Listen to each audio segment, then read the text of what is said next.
حي على الصلاة حي على الصلاة حي على الفلاح حي على الفلاح الله أكبر الله أكبر لا إله إلا الله.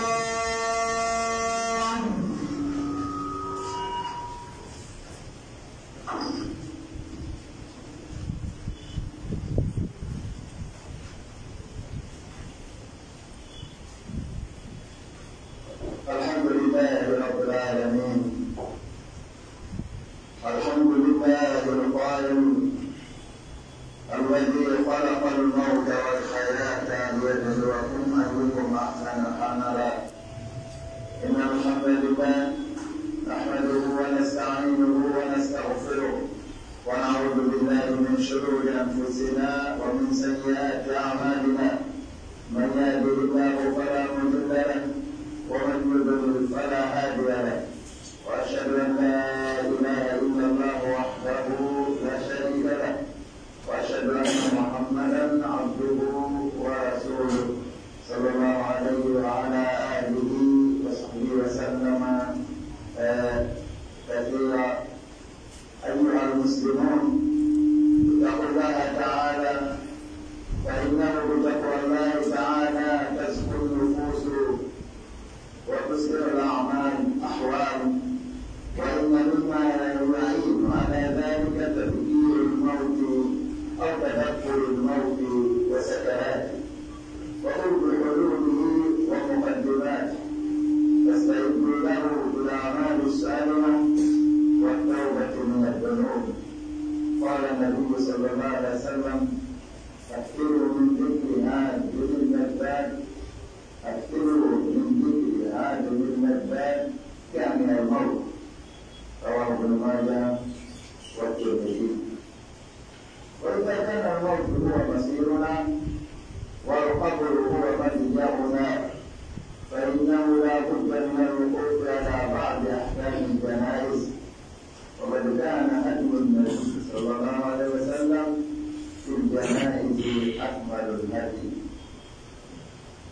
يقول تنتبهني الله ودوله وتدين ميلة وتدين مرمنا. إذا سيدة وانجل تدعو على إقامة سوى نعم سبحانه وتعالى وملائكة الذكر جوانا.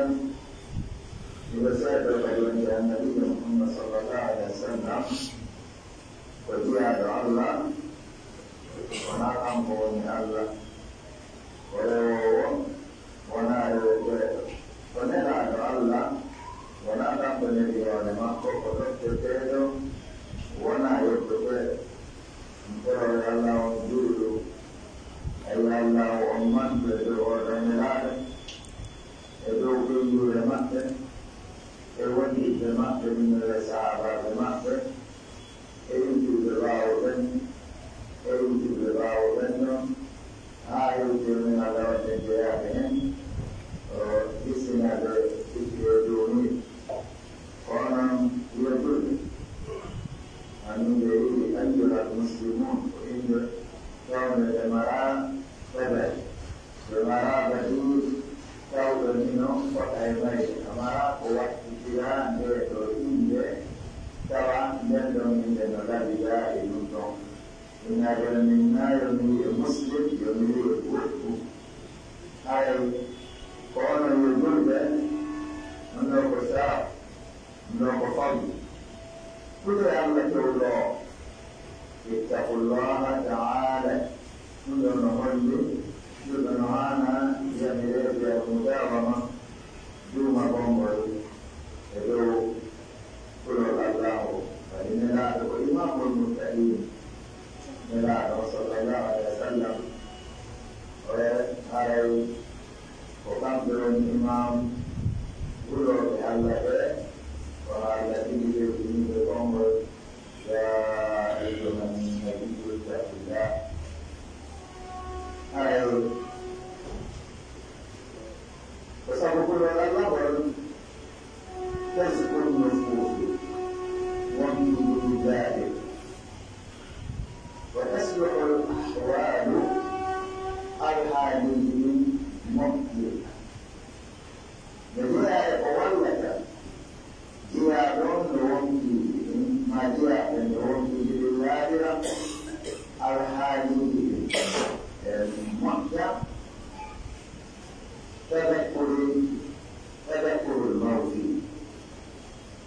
تذكر الموت وسكناته عندك والميدان الموسى بميدان يعمل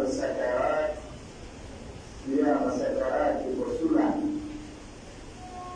على محقق موسى بميدان موسى لها سلام ونون نلعب فيما مات فإنما سبحان الله فإن للموت لسكرات وسبحان الله وإن للموت لسكرات أي إذا تقول الميت يعني قرب الحلول ومقدماته لأرض الميت يعني ونفعله ونقول حق الله ونعني وكل دلالة وفيه الفول ونجد قلوة الجربان كل دائم يقول فانو نقول له رواد جدانو ونوم تاني ما نتبعور كفتو ونوم صحيح الضب تقول نظام الكلام يقول يا نقول يعني مقدمات الموت وعرفته قولوا الحق الملم يعني فأكيد الوان بالإنتا يقولوا الأمم بمني ولا بتتزفى لما بمعنى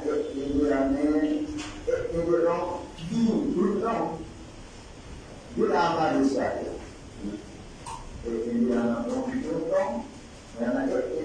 في algo tudo quando tentar estava bobando de monte eu tudo garoto e morder no vale tu garoto tauba olha para o menino no hotel que tinha não era para o menino o agora mais anda chegando essa menina aqui aquilo menino do Notre aí Porque ambil yani perlu dijaga dulu di bawah. Porque itu memang kalau anda tahu orang tak suka orang itu orang ziu mengaku kalau anda wajibnya mereka ini dalam diri takkan dalam wajibatul maut abdul ismail dan tiur ini nekini menyekokoh konon kita menolak diberikan dan dua masih tidak kalau mau dua masih rona dari lagi diberikan dan bukan nyuwani awak waktu zaman berkabur orang dijauhna kabur orang bukan wali lelah zaman dan bainahu labudda min wuquf min al-wuquf wa dalam beberapa banyak ahkam al-janaiz itu nyawa yoga nafu dia ada bagi ahkam al-janaiz yoga nyawa itu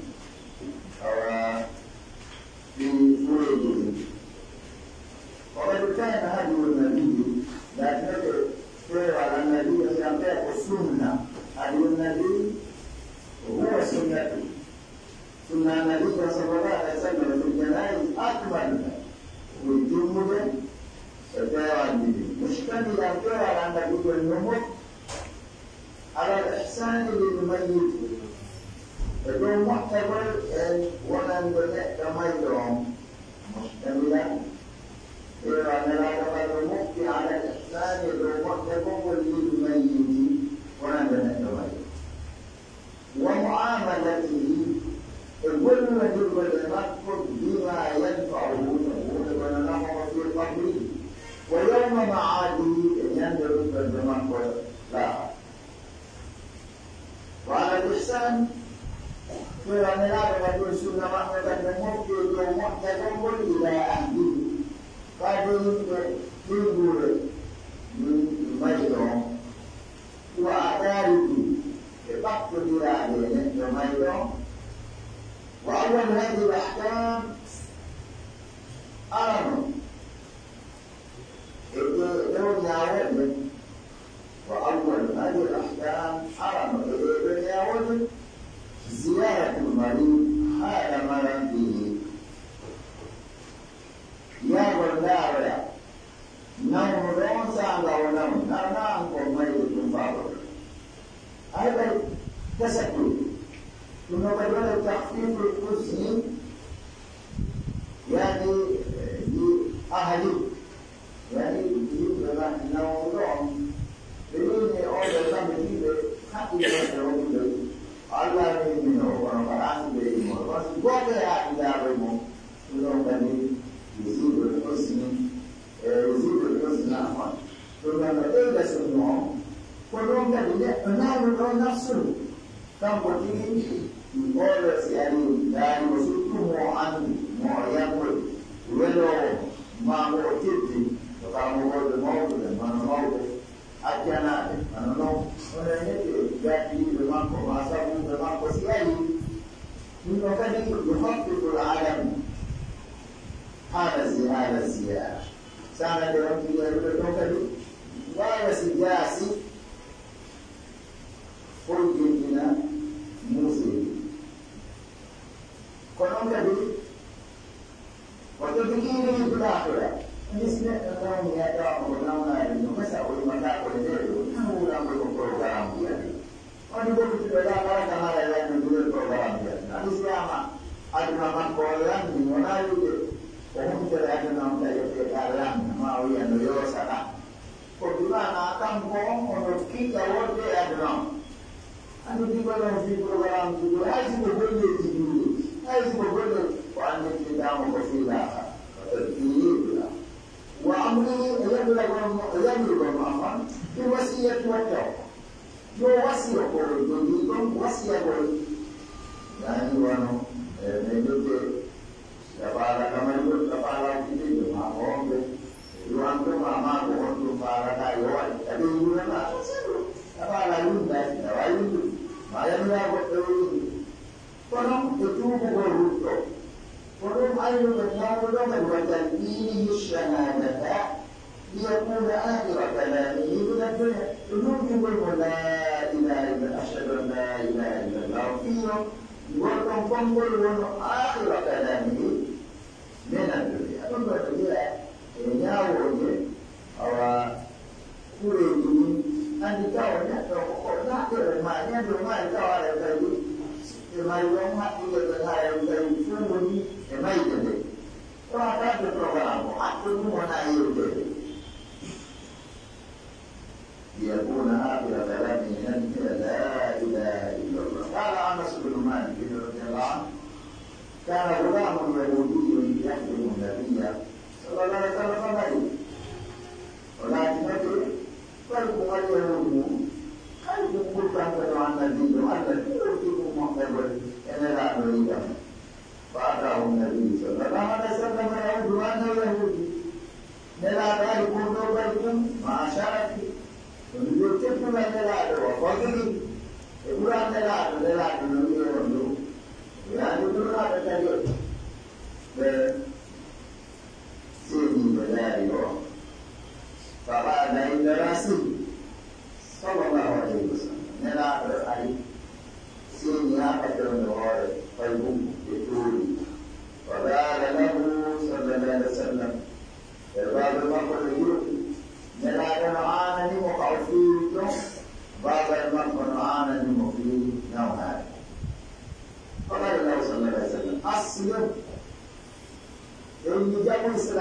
لا يقول لا إله إلا الله وأشهد أن لا إله إلا الله وأشهد أن محمدا رسول الله. الأولى والهادي تفكر ولي اتقى باب المنتظر فنظر إليه أبوه وهو عنده قلتما باب الفيبون لا الفيبون فنظر إليه أي فنظر إلى الغلام أبوه باب الماء فهو عنده باب الماء ونما ماء ونرى باب الماء توجيه فقال له باب الماء يعني أطيع أبا القاسم افتح باب القاسم ونرى صلى الله عليه وسلم فأسلم وسيدي لهم أشهد أن لا إله إلا الله وأشهد أن محمدا رسول الله مع أن تجد الأمرين قول المتاعب أنت تجد عندما فخرج النبي صلى الله عليه وسلم جرى بيده ممكن ويقول فيه كان يقول وهو يقول تجرى أنه تفاحم يقول الحمد لله الذي أنقذه من النار رواه البخاري وذلك ونادى في تنبيه السلم وسائل فوزاني وهو صحيح البخاري كذلك كان النبي صلى الله عليه وسلم يذكر من وضعي أنهم دم لهم والدين نلعب كلهم والدين يوم أرحم الخلق بالخلق بعد الله سبحانه يقول يبقى فهم الدين بس قيامة بالله فلما مات يمان فيبقوا بينهم قال النبي صلى الله عليه وسلم صلوا على شهيد يقول يوم اللي تمام يقول يوم يناول الجنائز يناول tahu ini makna berkene yo fokus di main dia hari wasiat nila bono ini moti kono mana jadi makna berkene aku minggu depan orang itu dari baru andi cina mobil apa hari ini itu baru propager di daerah aku lepas ini itu kalau di daerah أستغفر الله الذي لي ولكم فاستغفروه إنه هو الغفور الرحيم.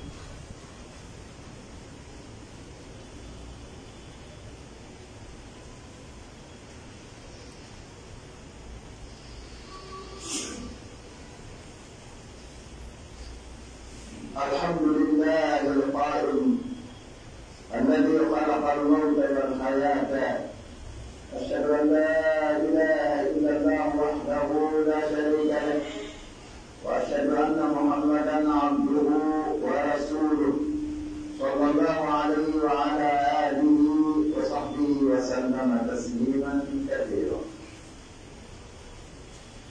أما بعد أيها المسلمون إن الصلاة على الميت تكون بأربع تكبيرات ليس فيها ركوع ولا سجود يقرأ بعد التكبيرة الأولى بالفاتحة ويصلى على النبي صلى الله عليه وسلم في التكبيرة الثانية كالتشهد ويدعو بعد التكبيرة الثالثة بالميت بالدعاء المأثور عن النبي صلى الله عليه وسلم كان يحفظ إن كان يحفظه فإن لم يكن بأي دعاء دعا جاز إلا أنه يخلص الدعاء عن الميت والدعاء المأثور عنه إن شاء الله تمام. إن هذا orang yang dapat dengan video itu lalu jadi orang segala orang siapa angku jadi orang nabi yang Muhammad SAW pun jadi orang orang orang yang masih masih di luar masih orang yang dari Allah kalau yang jahat orang yang berbuat anda Hello, my dog, in the last door, February. Allah in February, Ruku, or Bodi. Kono, sini bukan Allah. Bukan gue, kau abdiran, kau anak Fati. Jam berapa dia? Masih di karena baru berlaku ini lagi ada yang jadi berat ini dalam jalan ini. Ini tidak bagai berjalan wajah yang berjudi ada judul mau ekspor orang kedua orang itu فشكرنا على استمنانا على قصورنا هيقول لك جانب كده أسيب تقول نياك يمكن باوي ما أسيب تقول إسكابر يمكن دي محاولة تقول إن جاء القرآن جد من يوم من دون يساعد تيجي هاي يمكن الجنة يوجد الجنات العاصي كمونة على أقوى من أن يوجد يقول Bueno, pero foto mundial de faz. Aí vou ver no curado foto mundial de faz.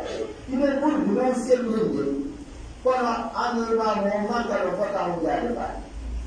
É de bom é ser uma foto ser lindo. Mas não é nada de ninguém não pode. Quando a minha cidade anda com foto de faz, anda eu quero ir a canal, campo de Allah, não? كانوا يقولون يوم الجودة في أن يدرس أيام الهلال كان يقصر وكان يوصل وكان يطول وما قام لكسرهم ويقول بجنبهم أما أركان الصلاة يعني سجود ركوع الجنب هو بتاع فاتحة بجنبه ولا دعاء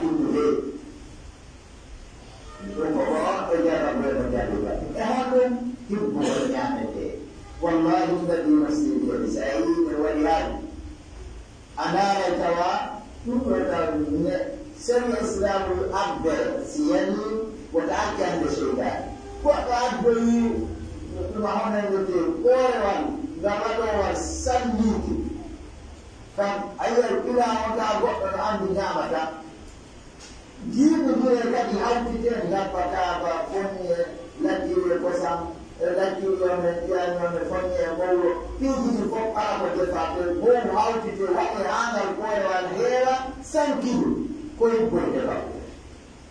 Ini mesti malam kau masih ini dia bicara mana di bawah kamu dia apa? Kullu malu tak kau biji Koloma. Siapa yang nak lagi bermusyikin al-fasad? Dinari berkumpulnya. Wana wa godo ma lanja bi godo bonne wonu ko nafto te surtuta ka hudo ta ko tuamul ni hada bada ko ba da ma ma ni do ko wa ti ya ko na ken de do sio ni do ba de ya nyama ara ni kan ni dum nan de de on ta no mo ro ya ma no ke to ba ni do ni se ko mo ko ba do to ni ni a jam bo ni Orang yang kerja, orang dulu yang berkasih tak pergi dari mana? Apa? Orang jumlah sebanyak tanah apa? Allah SWT mengajar asyikkan indah wala rumah itu. Jadi bagaimana itu? Yang itu jawabannya.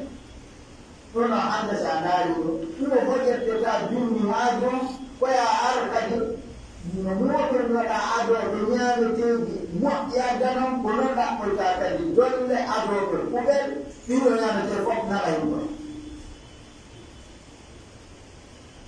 Ini yang jadi orang. Dan ini dulu nak dijelaskan. Kenapa saya itu terdengar katiran itu konon katung modal tas kok nyama kok. Ayah waktu Dia bukan boleh awal makan. Terus dia mungkin ada hasil sabun hari kenapa mu? Fai dua dia dalam awal ordonas, bos doktor Jomi ini awal nama betul siapa orang terkait. Hakir besar. Como ini hawa kaya ko na wala bungo, hawa kami ko uni ni ngai ka ngai asikai, nenda sulu ngasemo, masala wala ni kita kuwi bungo kita siku bungo ni. Anda kuwi tu kaya sababu dunia na sababu baru. Kila najua huyu ana sana. Nyani wanano inji wa Yesu to ajali Yesu ni. Hiyo bila hukumu tano wala hadi kwa hiyo tungu jo inala mani na no kanela ngene no kanela wala rasela no kanela ngoma ngene tukingwa madara kwa nadi tundo fam au ndio ya kwa ndio yani kitu ndio hata kwa kupiga kadri kwa kwa nyama ama ndio jinsi ndio alio hai na ndio fete final ofta Allah enela rasul Allah sana inti baba hapo ndio tena maana ndio dada sababu ya subhanahu wa ta'ala watu wale wahya hapo ndio tinka erono yao ndio wala itamendo ndio kaje hamdra ndio mtihitigo asasa tatu ndio wana gore tani ama wana gore kama wana iduru wana taxi wana kala kadumanda kwa wana yetu tumo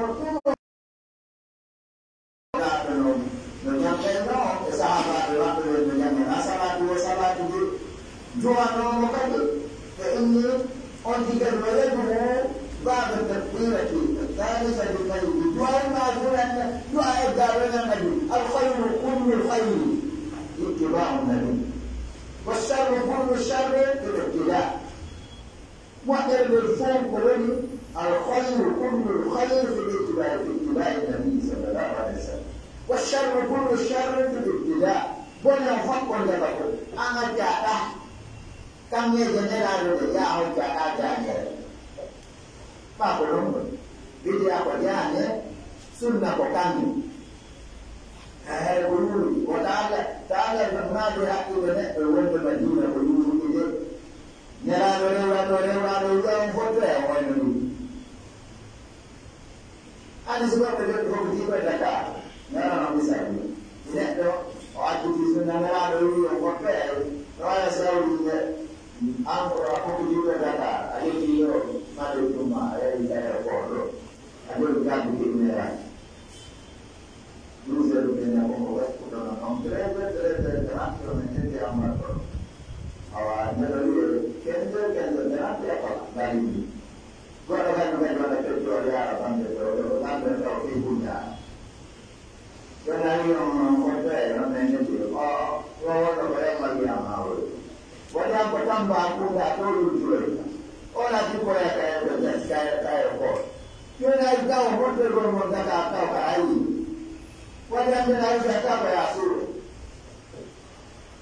Jangan ada dulu. Kita buat kerja dulu. Kalau dulu bukan saya dulu kalau tu hamil diwai, tu macam foto dulu. Tapi kita buat kerja ramai ni.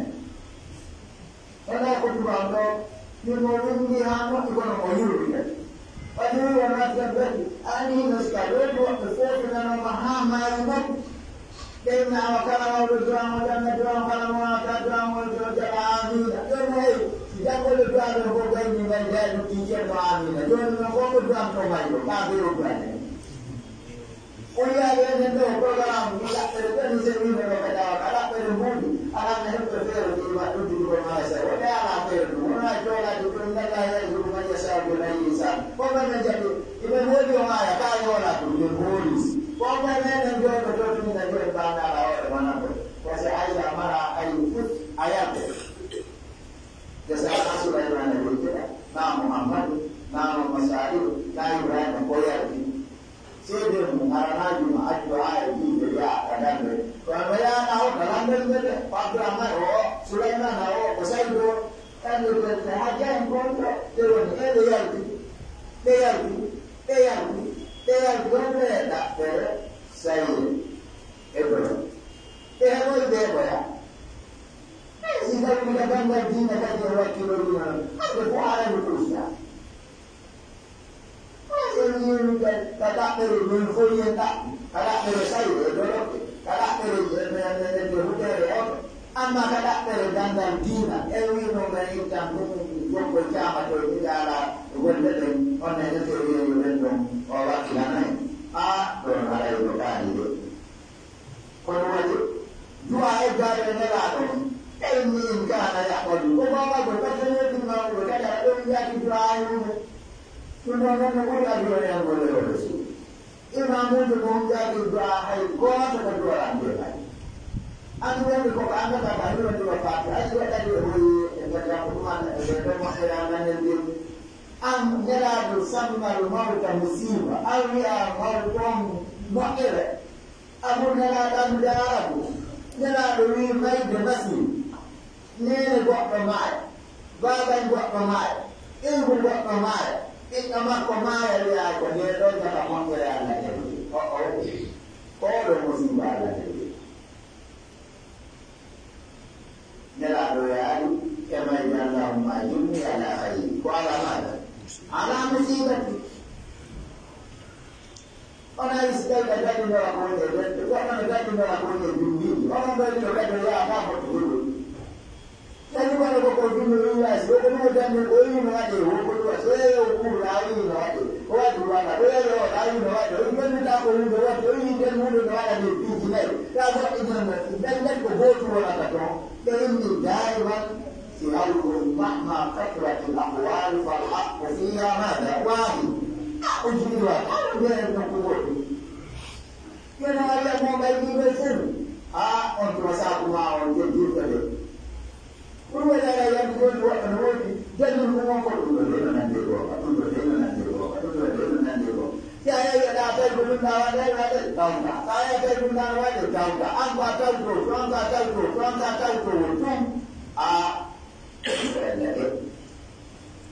apa orang berlaku ni jadi ini kan ayat fal tidak imam nuni wa illa yahfad qad ayat doa jaga memang berkata yang ini ayat doa boleh apa awasawata buara sibamanika tunakamanika dua nanti toleka nela tukakula kadi katani siko sasa kadi siko jaka mkedo siko bora sedo wayadu yani wanalije ayi dua ya illa siwanatum annahu waqad yukhlisu dua liman turun syar'iyya yutawwa ukut hatta maikon duani maiko kofiyo alala ila roba doa kuli baba masi ko amadi ma ito masi ko amadi ma lu si do ma fi ko anja ti dire ma ti ro wata wata diro weldo to ko sunna ka doa wala ila ne doa la ila na mai doa to ka ni wa doa ma tu wa sallallahu alaihi wasallam ni doa lulu no ma ibule de la do ni no اللهم اغفر له وارحمه الله سورة أصل غفر قلت بالركن أي بمعنى سكر قلت بالركن سبة كبولته سيدي اللهم اغفر له أي اللهم استر له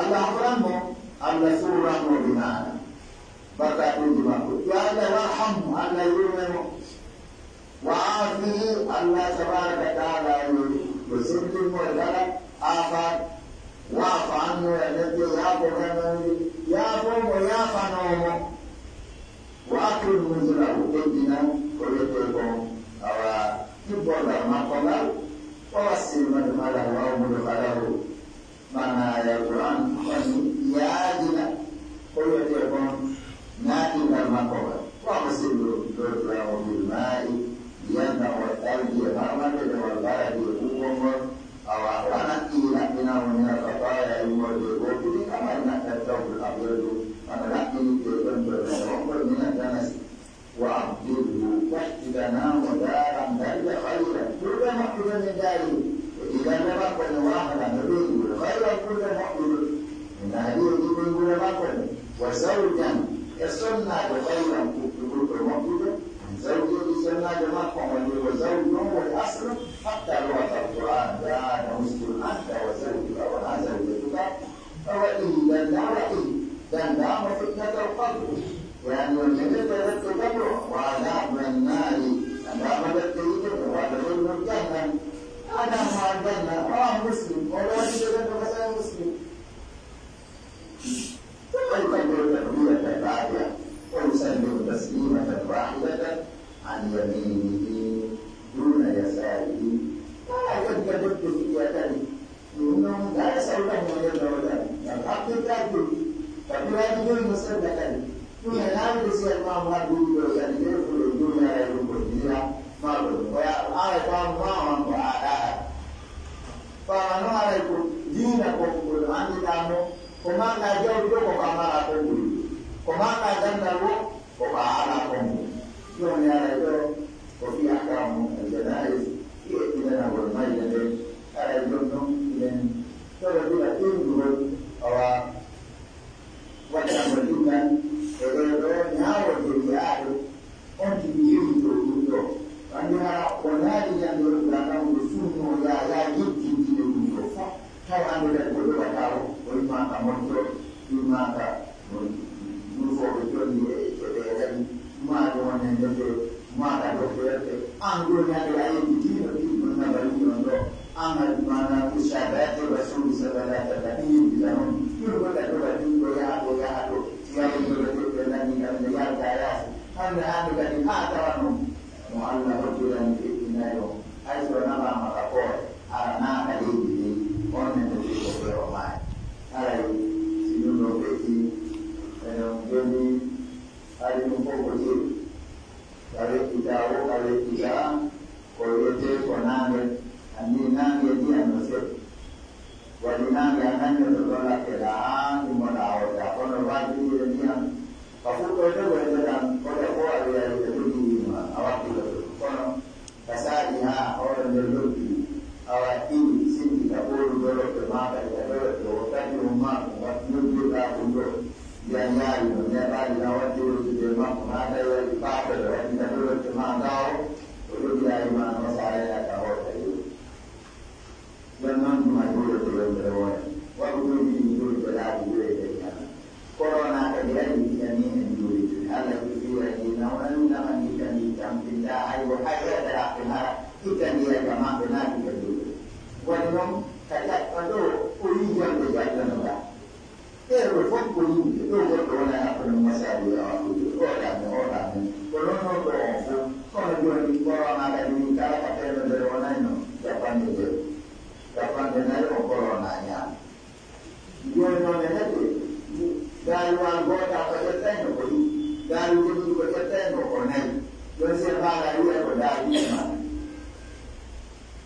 Dia ni buat, pasti mampu. Keluar yang dia keluar yang pasti mampu. Pasti, jangan malah mungkin mari jangan jadi. Walaupun betul itu dan itu orang pasal, enggak ada semua ya. Andi ada yang dua ya. Yang dua yang saya juga pakai kita. Alu yang baru itu yang menyadar itu baru dimasak kita samanya kemarin. Awak itu bertanya dalam kono kaji mari atau ada beda. Jangan tanya dulu. Wanita program kita ada semua. Jadi waktu itu anda hafal betul. Untuk hari itu janda, kusepti.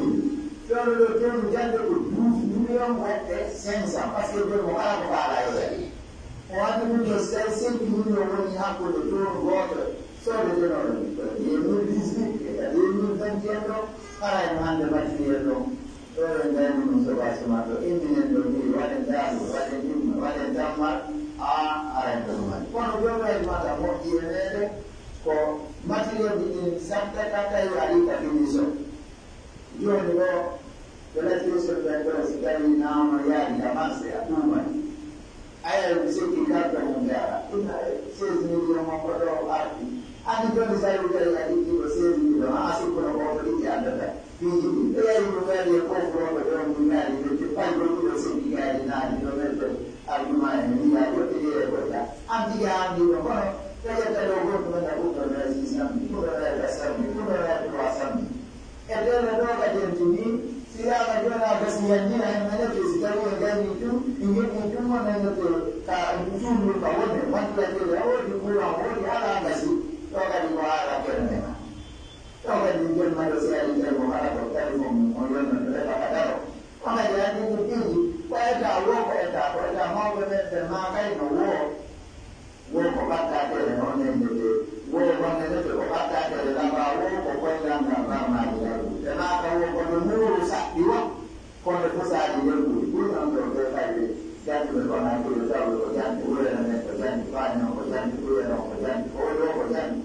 Mereka awam mulu yang mulu besar dulu pada besar dan dulu baru dengarkan pada baru pada besar dia dulu.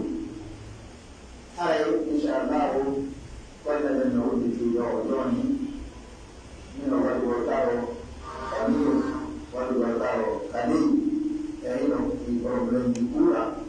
Non apa mengukur delapan itu kopi untuk berbeda berbeda ada kan dari dia akan menjual itu kau yang tak boleh ini suruh orang FAITES itu ada jemaah orang yang hakim orang yang suka meminta berbeda ini sekali terwakata ayat kono kau ya anu jaka dia berbeda nama anu tinabo ada itu di kalau tahu macam angin dia buat hai sekali anak awak bawa nama itu impor ada dua fai yuri dulu itu kami tahu kalau yang dulu lagi mereka betul belum jalan tu menjadi kalau kamu kan ingatkan kita lama yang dulu kan kita lama hanya orang pasti dulu ni boleh jadi apa sih kotor. Kita ni juga ni wajib mungkin dia kena ada kecuali jalo ni bukan orang saya nak enturi kesebenarnya, enturi yang berbeda, enturi yang dalam pada mata kita ada yang boleh ada jadi sebab itu Saliman yang dibaca saya tu. Di suara dari masuk Rasulullah semua mari mohon diri ada yang menjadi jamaah dari yang menjadi itu orang yang tanya membuat di mana orang yang tadi itu kalau yang mandu orang berbuat ini dia sambil hewan itu ini dia timbul tuan dia mahu orang yang mau itu orang pada ini jamaah berkenaan dengan jenayah ada untuk menolak berana bermain dan menggol Allah dulu kita mungkin katakan dulu maya akan dulu no imam berdan terjadi dan warna Ustaz الرحمن rahimahullah orang dia menjadi kayak dulu boleh maka pada jatuh tak boleh kami boleh dulu apa seperti itu dulu non berfiro bukan berdiri lah berfiro ada berdekat berdekat yang banyak orang dulu ketahui dulu kan kita dulu berusaha semua tertawa hai ini kerja anda orang itu orang boleh berdoa macam kalau kita ibu abu itu lah favoris macam tadi rumah kita tu buat berani saya alu belajar kau ngomong menaya yang dia katakan Wali ay si Allah kaulinan begitu. Si Allah kaumana cetul do. Ini ada tamali ko barani de sana tu. Jadi ay betul ni episode orang sobre dulu mama. Kami sudah lihat orang mama. Kami cetul lihat dengan orang yang ada dengan buku betul. Kami betul ni nama rasa aku kawakan. Oleh dua hal. Ada orang yang nasi. Dulu fanti ada wacana di luar terone di luar nasi kai bukan kerja berjalan. Kalau mereka pergi aku orang kaya itu kan kalau ada yang boleh menjadi kita, kalau menjadi kita di bukan saja apa.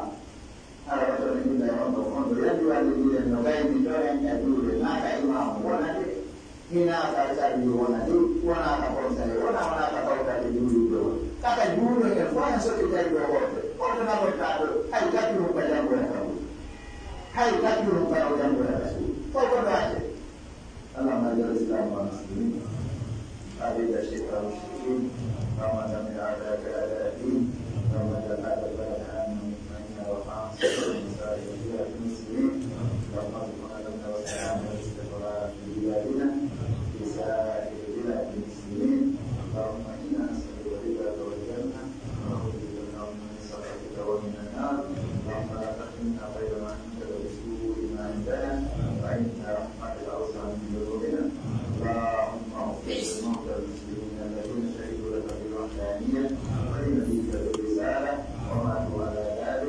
اللهم اغفر له وارحمه وعافه وامان اللهم اغسله بالماء والثلج والبرد اللهم اهدنا نجده والخطايا كما انت التوبه من الجلل اللهم ان كانوا محسنين فزد في لسانه اللهم ان كانوا مسيئين فتجاوز سيئاتهم اللهم ارحمنا اذا سرنا الى ما صاروا اليه اللهم اجعل هذا البلد امنا مطمئنا رخاء سرحان وسائر بلاد المسلمين اللهم اجعل يومنا هذا صلاحا واصلح نجاحا واخره بلاغا صلى اللهم على نبينا محمد وعلى اله وصحبه وسلم واخر دعوانا الحمد لله رب العالمين.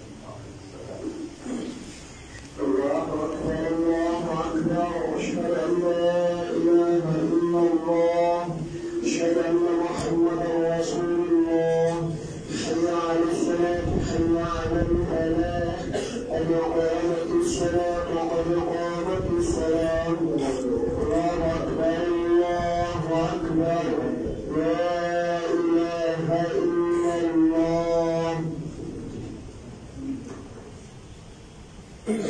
So, اعتدلوا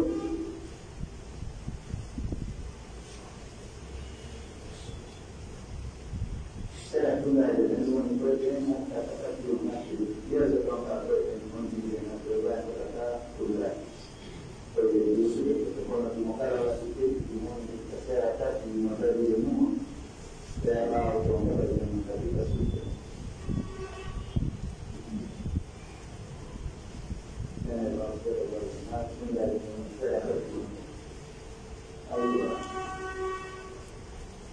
تعرفون تلك الرواية من المديان اعتذروا الله أكبر.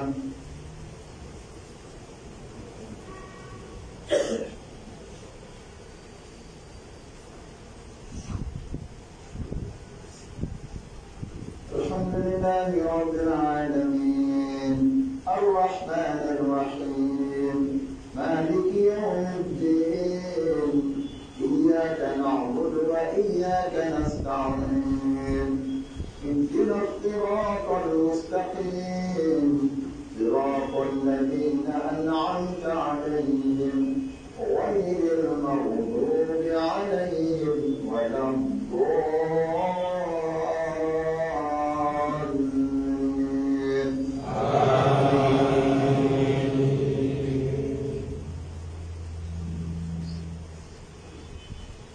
وما هذه الحياة الدنيا إلا له ولهو وإن الدار الآخرة لهي الحيوان لو كانوا يعلمون. فإذا ركبوا في الفلك دعوا الله مخلصين له الدين فلما نجاهم إلى البر إذا هم يشركون ليكفروا بما آتيناهم وليتمتعوا فسوف يعلمون. أولم يروا أنا جعلنا حرما آمنا ويتخطف الناس من حولهم أفبالباطل يؤمنون وبنعمة الله يكفرون. ومن أظلم ممن افترى على الله كذبا أو كذب بالحق لما جاء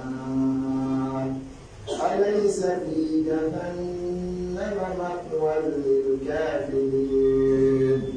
والذين جاهدوا فينا لنهدينهم سبلنا وإن الله لمع المحسنين. الله أكبر.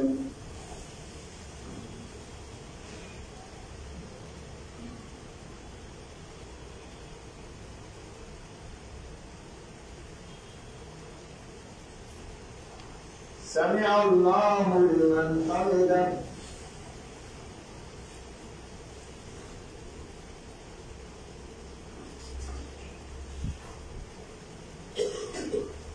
الله أكبر.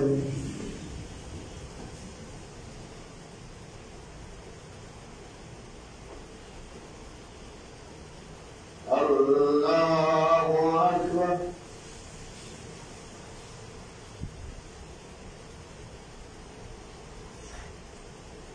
الله أكبر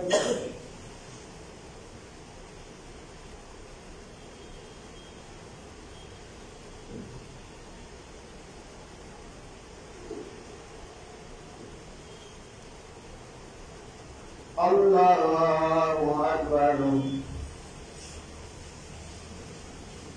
الحمد لله رب العالمين الرحمن الرحيم مالك يوم الدين إياك نعبد وإياك نستعين اهدنا الصراط المستقيم صراط الذين أنعمت عليهم غير المغضوب عليهم ولا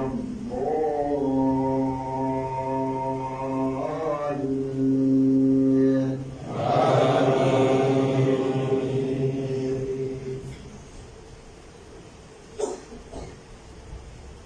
كلا إذا دكت الأرض دكا دكا وجاء ربك والملك صفا صفا وجيء يومئذ بجهنم يومئذ يتذكر الإنسان وأنى له الذكرى يقول يا ليتني قدمت لحياتي فيومئذ لا يعذب عذابه أحد ولا يوثق وثاقه أحد يا أيتها النفس المطمئنة ارجعي إلى ربك راضية مرضية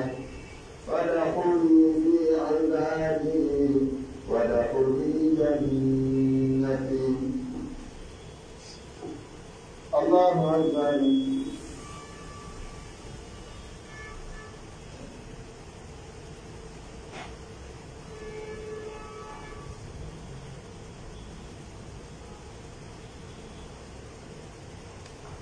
سمع الله لمن حمده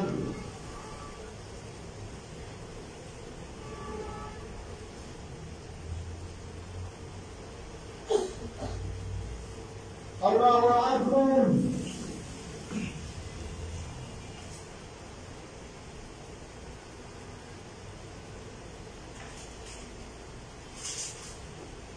الله أكبر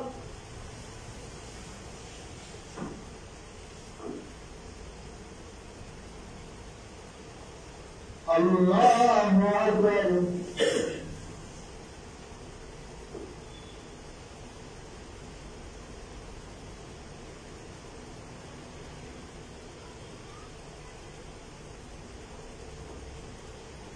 الله أكبر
السلام عليكم ورحمة الله وبركاته. السلام عليكم ورحمة الله استغفر الله استغفر الله استغفر الله اللهم انت السلام